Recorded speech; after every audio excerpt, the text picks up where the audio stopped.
Hello, comrades. My pleasure to see you again.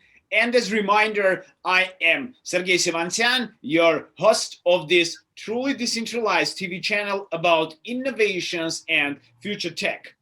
Only one successful blockchain TV and place where each and every person ready to share his amazing ideas and thoughts within ThinkTank community extremely welcome. Today my guest is Andy Lian, an early blockchain adopter and experienced serial blockchain entrepreneur who is known for his works in the government sector.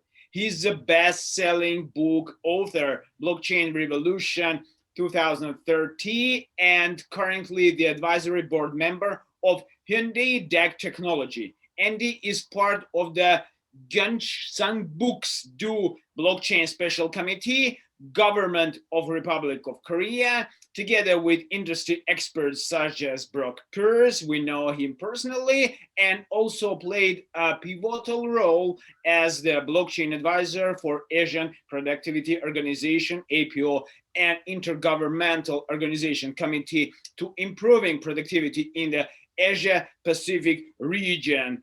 And as avid supporter of incubating startups, Andy has also been a private investor for the past 8 years.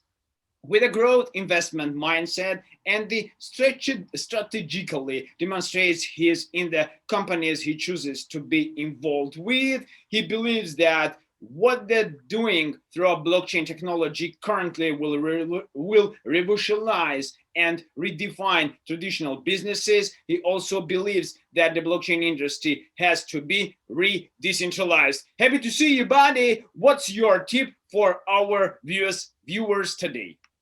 Good to see you, buddy. I think one short tip is stay patient, and then stay patient and do the right thing for the crypto space. Yeah.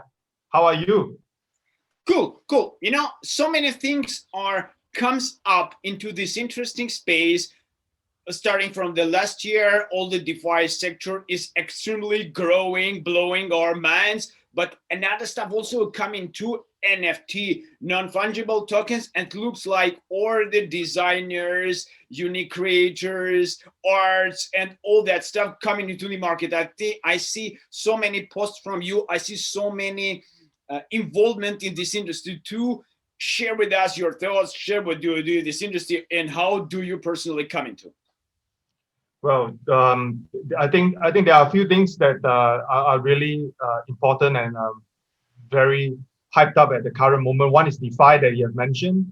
Another thing would be NFT, right? So the DeFi it has definitely grown in size, grown in a number of projects, and grown in the total number invested in. So it is still growing.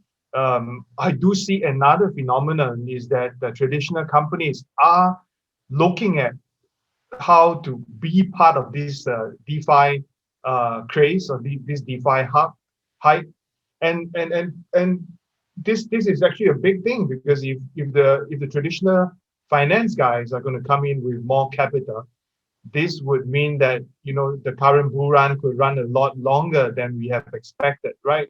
It's no longer like some say it's going to end in September. Well, it could be September 2023, or 2024, right? So life goes on. So that's the DeFi sector. The other thing that I look at very much is the NFT stuff, right?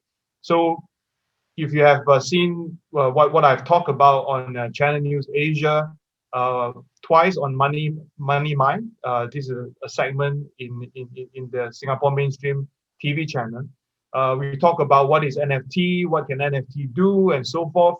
And in a recent event, I also talk about NFTs again. But as of now, NFTs is more towards the art scene, collectible, mainly on that front. But I do also see that there's a possibility that NFT could go into the financing, right? Or maybe go into the a stock scene. So things will change. Things might change a lot more as we progress, as we build on the infrastructure to make it work a lot better. Because right now, I think the whole NFT thing is still in a very early stage. When we see more infrastructure being built on top, more layers being built on top, I think maybe it will be even higher in terms of invested amount than DeFi in time to come. Okay, cool. Just let us know. We have talked so many times in our NF talks, in our discussions about no bullshit sessions, of course, and so many thoughts and so many doubt about where is the value in NFT? Where is the real value? Besides of the money, we clearly see that all the designers or the art creators are trying to sell their content, are trying to sell their, how I'd say, their stuff for the humans, for the people, and create the history about it. But where is the real value which brings blockchain industry, which bring that non-fungible token, non-fungible token, I'd say, with non-fungible token ideology? Where is the point and what makes sense for the creators, where they can find a new kind of market and be some kind of much more valuable in this space? Just your thoughts is very interesting. Sure. I think, again, whenever we talk about NFT, maybe in general right now, I think the question that you've posted would be like, what makes NFTs valuable, right? So based on what I see personally, like many other assets right now, different asset class and so forth, cryptocurrency, NFTs and so forth, it all depended on demand and supply. I think demand and supply are the key market driver for the price. Due to the very scarce nature of NFT, it's very unique, one piece only, it created a fair bit of demand, So right now you see, artwork being sold at close to 70 million, tweets going at maybe close to 3 million and so forth. These are some really good case study, right? Very good case study. But not every tweet or not every artwork per se is going to fetch that price, right? So the high demand, from gamer, from collectors, from investors, these are people who are often to prepare to pay a lot of money for them because they felt that they like the NFT. If they like the NFT, they felt that the designer behind the NFT or the collectible itself can bring them more value in the future, then okay, they will pay for the high price, right? So some of the NFTs also have the potential to make their own owners a lot of money. So I give you an example. One gamer, on Decentraland, is a virtual land platform. They decided to buy 64 lots, within the game, and combine them into a single estate, dubbed as the secrets of Satoshi T. Green, right? And that itself, which is just a virtual asset, it was being sold at 80,000 purely because of the desirable location and road access in the virtual land, right? The gamers see that, well, if I have a plot of land here, very strategic, I could build big buildings, tallest building and so forth. They felt that, this is of a good value, right? So this is how NFT comes about. Someone like it, someone willing to pay for it, and then someone willing to make that transaction happen, that created the value. Same thing for artwork. Sometimes, I would think that this piece of artwork look ridiculous, but then, wow, it fetch a good price at the Christie's auction or Phillips auction. It all depends on your own perception or your own taste, how this piece of work is going to work very well, right? So I think right now, this is really the current scene, about NFTs. And this is also how people see the value, out from these NFTs. But another question that might come up is there a certain level of liquidity, in NFTs? I think structurally, the ability to instantly trade the NFTs of a certain value will lead to high liquidity. Marketplaces can also cater to such needs from different audience. I give you an example. I'm involved in a project called Hoodoo. So it's spelled as HODOOI.com, right? It is a multi chain kind of NFT platform. So when it is, in that kind of level, different kind of products can be minted on different chain, and it can be brought into that marketplace. That is one way to create more liquidity. That's one way to make more people go into that marketplace. Whether it's for games, whether it's for artwork, whether it's for gaming asset and so forth. I think this is one way to create more liquidity, to allow more people to go into the game, right? So the other way to look at liquidity could also be bringing DeFi into the picture, right? So NFTs help to expand the market of collateral in DeFi lending. So a DeFi lending and maybe a borrowing platform require collateral, right? These collaterals are generally crypto holdings, but right now, if we have an NFT, right, that NFT is worth 100 Ether, for example.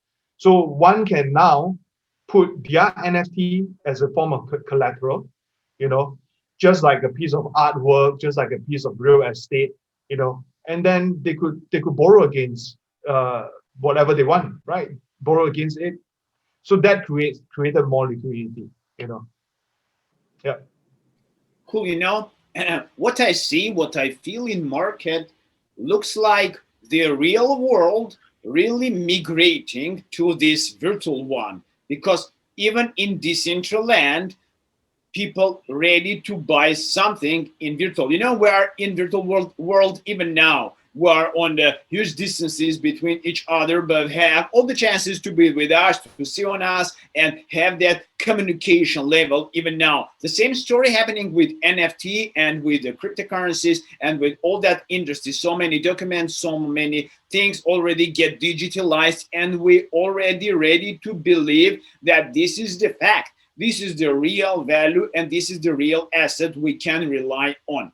What do you think? How the ideological and human mindset changes? I'm talking about collectors. They are now clearly see and understand how the artwork works in their space. They have their own space. They are collective. They are collectors. They are owner of so many pictures or so many artworks. But now something changed. It becomes so easy to do and to share with people around you. You just have one account in OpenSea or in a Rarible and just share the link, say, look, here it is mine, and nothing special happening inside. No, so many emotions. Well, how do they come to? Because this art or this industry is based on human emotions. It's based on their activity. What do you think about that? It's gone, or it's be done in another manner? Wow, I think again is a big question, my friend. So yeah, I know about that. Just share your thoughts. It will be interesting, because I'm sure that viewers do not clearly understand how this market should look like. It's not about money, really. It's not about speculations. It's about something special and ideological new. That's why I'm talking about that so many times. I think it's fun to see it from your point of view. But maybe I would give your viewers and your fans some kind of an example, that could help the whole thought process. So first of all, perhaps you own a couple of good artwork at home. Yeah, maybe that artwork is made of gold. All right, it's a gold color, gold piece of artwork. There's a wonderful scenery of what it is. It is worth maybe $1 million because everything is gold, by a very maybe a very famous artist. Do you want to sell it? No, I don't want to sell it, right? So I have the money and so forth. So right now, because of NFT, since you already have the original piece of artwork, the only piece of artwork, what you can do as a buyer is to tokenize it, right? Do you need to tokenize it in gold color? No need. You can make it to red. You can make it to orange. You can make it to yellow. 10 different colors, for example. Upload that, sell it off in the market, and you still keep your original piece, hang on your wall. You are very happy about it. NFTs actually gave you more imagination, more ability to convert your current physical asset. It could be a piece of artwork, for example, onto NFT, share it with people, and also make some money out from that, right? Because what does it doesn't cost you much, to convert it into a digital copy. On top of that, you could also put more variable onto the smart contract, right? So when you put things like, for example, I have a NFTs as well, that my team posted it. That NFT itself, if you buy it, you get 1 hour of consultancy from me. Well, yeah, that's it, right? But the fact is it easy to make that sale? Is it easy to make people buy that? Well, that is a totally different thing, right? Liquidity is there, all right? But in order to have liquidity and attention to your piece of artwork, for example, you need people to market you, right? You need the hype to market you. This same trick, this same process is the same as the traditional art gallery. Christie's auction, they have been doing it for decades. They promote certain artists, they promote certain types of artwork and so forth at different timing. NFTs for art has to go to that kind of level. If there's no such promotion, it will be very tough for you to get your artwork sold, right? So this is the artwork portion, yeah. But if you look at it very clearly, whether we call it speculation or we call it rewards or we call it, tokens, by doing all this action, you are being rewarded with something, right? When you are being rewarded with something, you will try to do more. You try to promote the platform. So the platform itself got enough promotion, but people are looking at it like, okay, I have now did my work. I got 10 tokens. Each token is $10. Okay, let me just sell it off. I get $100. Is it okay? I think it's okay. Okay for the user because the work is done. They are being paid 100. Okay for the platform owner as well because there's a circulation of their platform token, and it is being seen as a form of support to the whole art scene or to the whole platform, right? So I think fundamentally it is no different from what you see in the art gallery. There's no different at all. So I hope people who wants to get into the NFT scene, whether it's for the speculative nature or is it purely because of the artwork that they are trying to appreciate in time to come, both group of people got to see this long term and got to see this in the right manner, because artwork itself, in order for it or for people, for example, to have that kind of price for his artwork, it is not an overnight thing. He is not an artist that pops up last week, So I think you have to get that kind of duration, that kind of credibility, and then from there you can get you as an artist can get that kind of mileage. Same as a platform. Christie's auction, for example, or Sotheby's and so forth. They work very hard. So again, if you work very hard as a platform, well, you could be the next big auction house, online for NFTs. So a lot of these things, going back to the traditional thing that you have talked about, we just got to have the right mindset. Andy, I have my vision or my explanation. Where is the real value and what do we transfer to each other when some artwork comes from creator, he giving to the humans, giving to the people the ability to just change his ownership. and that cost is just for changing the ownership. In this moment of life, this picture is mine, and a little bit later, after making the transaction, the ownership goes to another one. And this is like a distributed ledger book for accounting, like, I don't know, European bonds. When you buy in some bond, you see the previous owner, you see the previous one, you see the creator one. And this is the same story. If you be sure that this artwork or this unique product is yours, you have to pay for the ownership to the previous holder one. And that's all the reason, and that's all the money creation process. Am I right? Or it should looks like just another manner, or it looks like just other. Am I right in my thinking or not? I think what you have mentioned is correct to a certain extent. I think when you talk about European bond and so forth, yes. Artwork, yes. But the thing is this, I think the tracing and tracing the authenticity of the product and so forth, it has always been a characteristic for blockchain. So it is the same for NFTs as well. The ability to track who was the previous owner, ability to track what was being transacted, who was the real artist and so forth. Yes, I think that is one of the value. But again, you have to see there are some limitations as well, right? To whether or not how you authenticate and verify this is the real owner, right? Because if you go to some of these marketplaces, you could see a lot of different things that are maybe not original that is being uploaded there, right? And then if you put in the kind of a rubbish data, you get back the kind of rubbish result, right? So I think ultimately, as of now, in terms of technology adoption, how to authenticate whether this is the real owner or the real artist or not, I think it is still questionable. So it goes back to the fact that you have to trust the platform, right? You have to trust whoever the auction house is, right? So I give you an example. Same as trading in exchanges, right?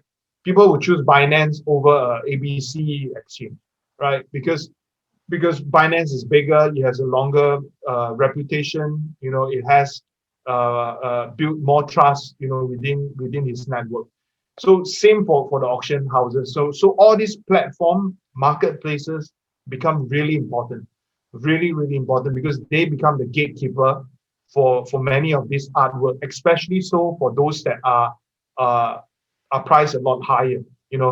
So what I would expect is, during the normal marketplace, well, there's a certain level of verification, perhaps. Yeah, I'm not sure how this is going to be done, but for special auction, bigger price item, I do believe that the marketplace got to do a lot more than just letting them sell at this price. They got to verify the owner.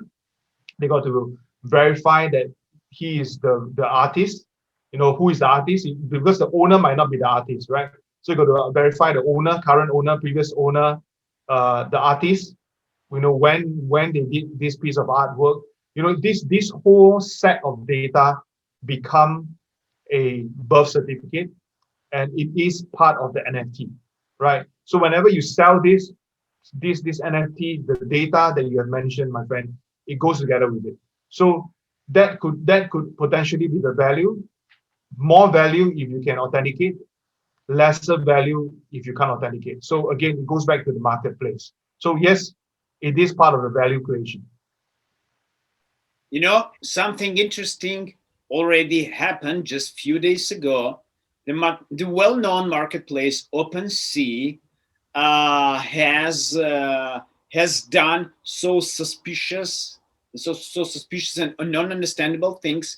One of the collectors, his name is Roman Luca. He brings to that platform the artworks of NBA company, but it not be not original. It's gonna be fake one, and he for sure has that case done. Said to his friend, just buy this fake one, buy this fake NBA card, and give it the real money for it, give it the real ETH. he had bought, and just a few days later from the NBA just get informed that, wow, NBA, do you know about this stuff? They say, we do not even realize that something happened in this space, and they are giving the violation to the OpenSea platform. Just looks, guys, it's not the real one. We are, as NBA representatives, we say that this is the fake. And what the OpenSea does, without any notification, that clears up all the gallery.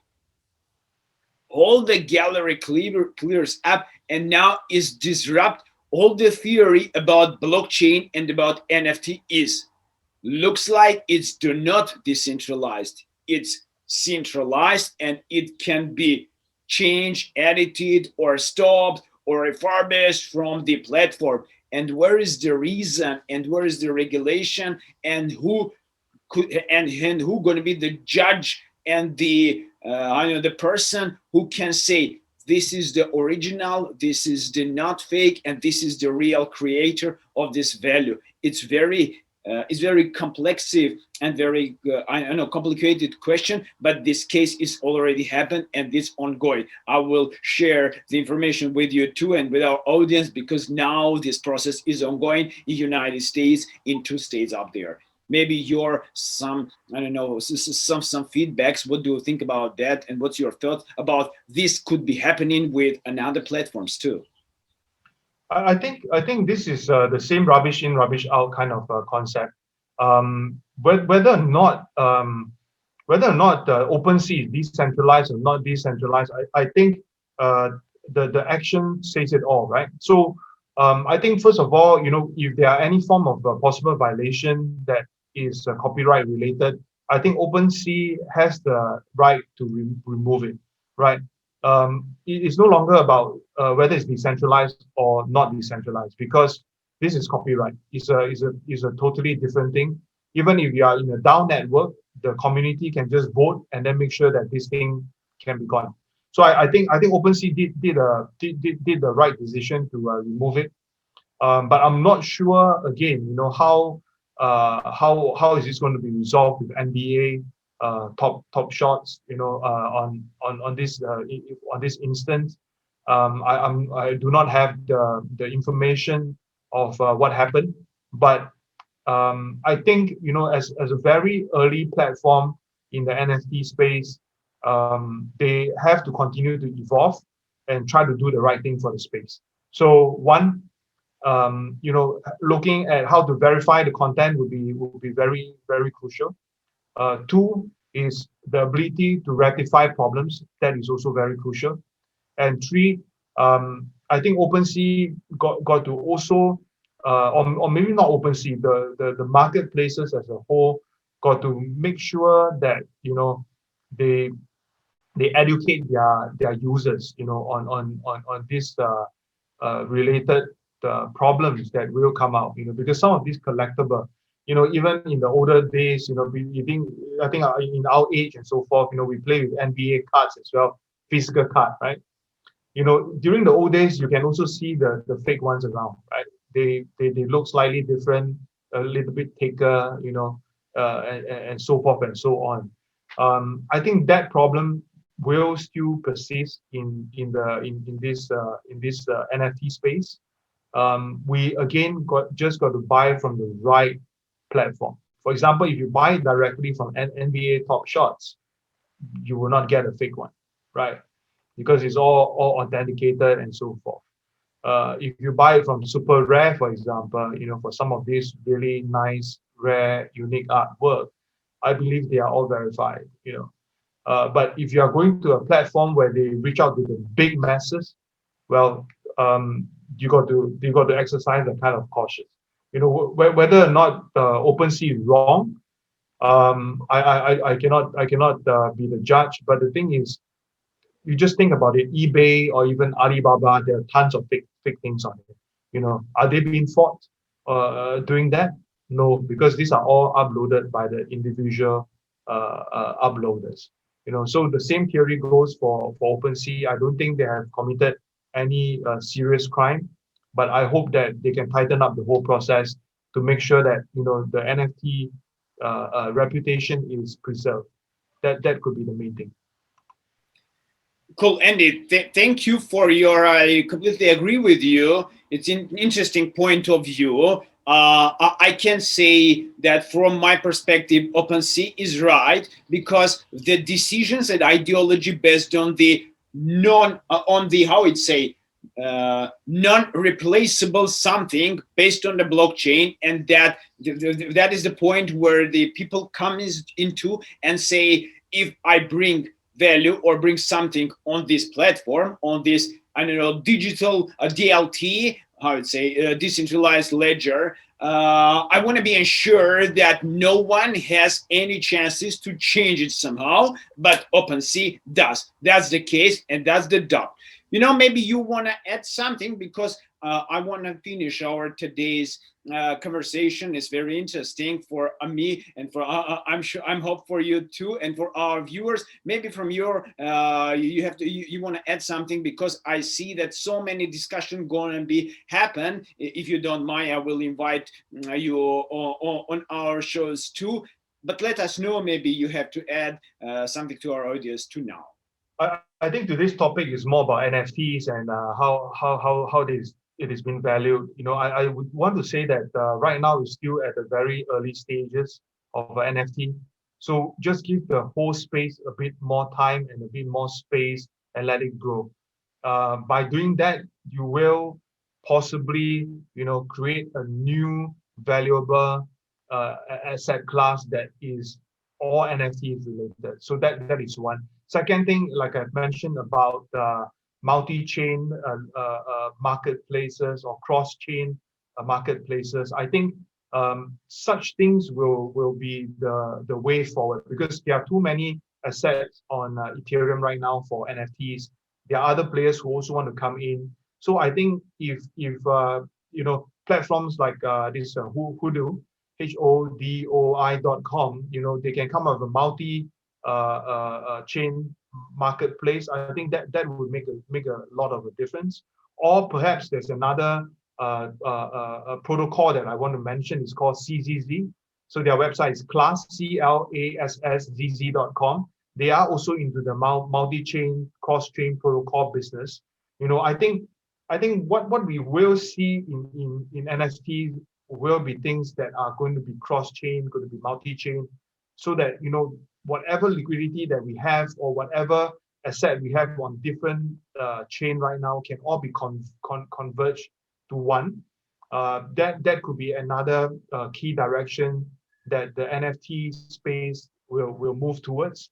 Same goes for DeFi because the same theory and ideology work the same for both. So I hope to see more cross-chain, more multi-chain platform protocol or even the projects, because that will make a lot of a difference. And I always felt that with that kind of healthy competition, Ethereum, BSC, for example, or even the things like Solana or this OK chain and so forth. I think that will up their game. That will make them work a lot harder for the dollar. And that will also be a very good thing for the industry because we just need to have the right mindset and have the right passion behind it to see the industry grow in the longer term. So I would love to talk to your friends, love to get onto the Think Tank show again, and lovely to see you, my friend. Thank you, Andy. Thank you for your time. Thank you for your passion and interesting tips to our Think Tank community. Thanks to our, viewers for their attention too.